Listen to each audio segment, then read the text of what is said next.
بزار اور ترمذی میں حضرت عبداللہ ابن مسعود سے نبی ایک وسلم کا یہ ارشاد نقل ہوا ہے، ان المرأۃ عورۃ، عورت چھپا کر رکھنے کی چیز ہے۔ ان المرأۃ عورۃ فاذا خرجت، جب وہ گھر سے نکلتی ہے، استشرفها شیطان، اب شیطان جو ہے اس کو تاک میں رکھتا ہے۔ واقرب ما تکون بروحۃ ربها وهي فی قعر بیتها، وہ اپنے رب کی رحمت سے قریب ترین ہوتی ہے جبکہ اپنے گھر کے بھی کسی اندرونی حصے۔ اسی لیے فرمایا مردوں کے لیے مسجد میں نماز افضل 28 گنا، اور عورت کے لیے گھر کی نماز مسجد سے افضل، گھر کے صحن کی مسجد سے افضل، دالان کی صحن سے افضل، کمرے میں اس سے افضل، اور کمرے کی کوئی بغلی کوٹھڑی ہے تو اس میں سب سے افضل۔ یہ احادیث نبی اکرم صلی اللہ علیہ وسلم۔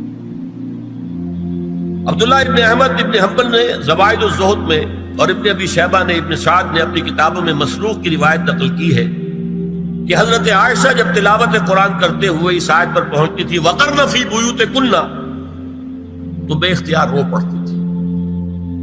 قرآن کہتا ہے اپنے گھروں میں رہو۔ حضرت عائشہ نے شہادت عثمان کے بعد باہر نکل کر لشکر کی قیادت کی، پھر ساری عمر افسوس تھا کہ میں نے غلط کیا۔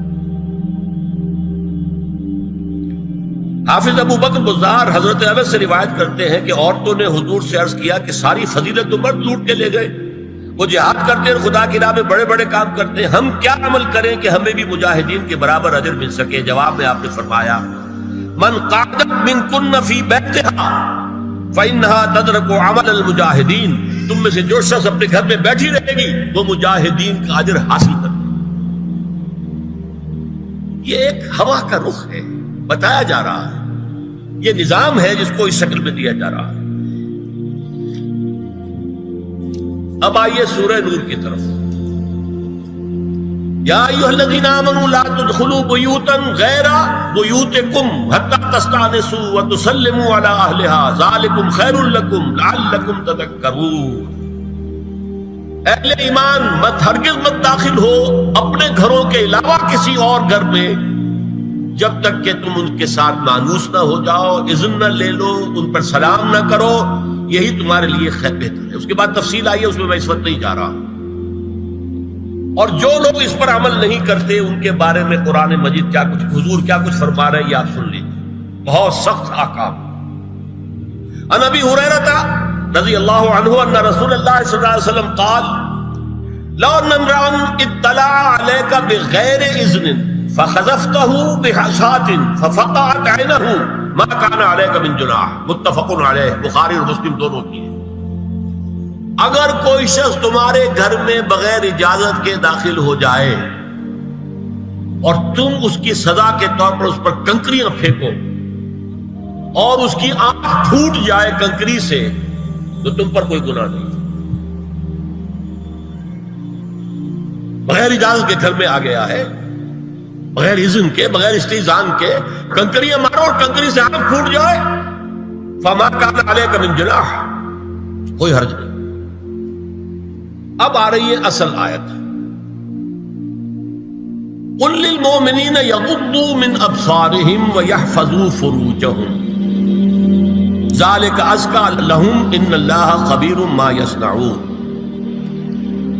وقل للمؤمنات یغضضن من ابصارهن ویحفظن فروجهن ولا یبدین زینتهن الا ما ظہر منها وَلْيَضْرِبْنَ بِخُمُرِهِنَّ عَلَى جُيُوبِهِنَّ وَلَا يُبْدِينَ زِينَتَهُنَّ إِلَّا لِبُعُولَتِهِنَّ أَوْ آبَائِهِنَّ أَوْ آبَاءِ بُعُولَتِهِنَّ أَوْ أَبْنَائِهِنَّ أَوْ أَبْنَاءِ بُعُولَتِهِنَّ أَوْ إِخْوَانِهِنَّ أَوْ بَنِي إِخْوَانِهِنَّ أَوْ بَنِي أَخَوَاتِهِنَّ أَوْ نِسَائِهِنَّ أَوْ مَا مَلَكَتْ أَيْمَانُهُنَّ أَوِ التَّابِعِينَ غَيْرِ أُولِي الْإِرْبَةِ مِنَ الرِّجَالِ أَوِ الطَّفْلِ الَّذِينَ لَا يَظْهَرُوا عَلَى عَوْرَاتِ النِّسَاءِ وَلَا يَضْرِبْنَ بِأَرْجُلِهِنَّ لِيُعْلَمَ مَا يُخْفِينَ مِنْ زینتہن وتوبوا الی اللہ جميعا ایھا المؤمنون لعلکم تفلحون۔ یہ لمبی آیت ہے۔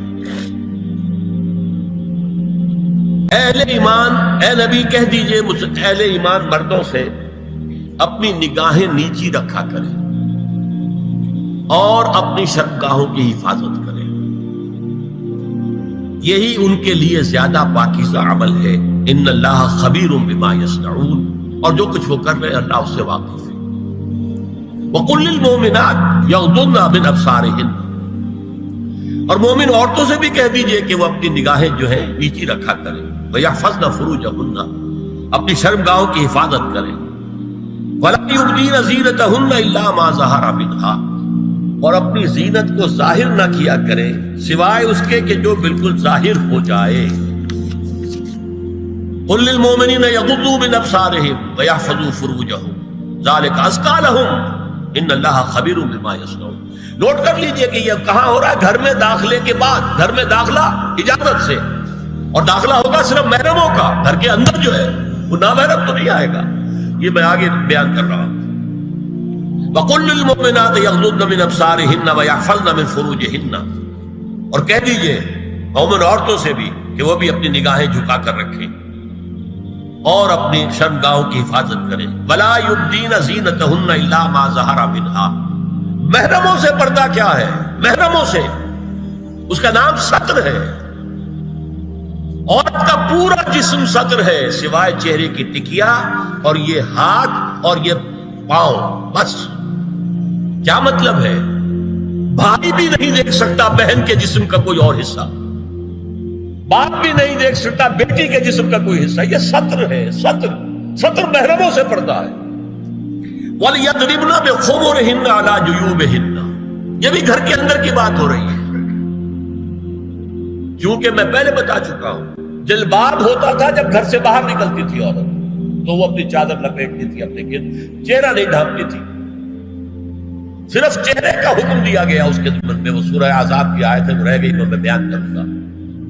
اور خمار اوڑھنی ہوتی تھی جو گھر میں اوڑھتی تھی۔ گھر میں ظاہر بات ہے کہ جلباب تو نہیں لیا جا سکتا، آخر گھر کا کام کاج کرنا ہے، ہلکی سی اوڑھنی وہ گھر میں، لیکن فرمایا وَلْيَضْرِبْنَ بِخُمُرِهِنَّ عَلَى جُيُوبِهِنَّ،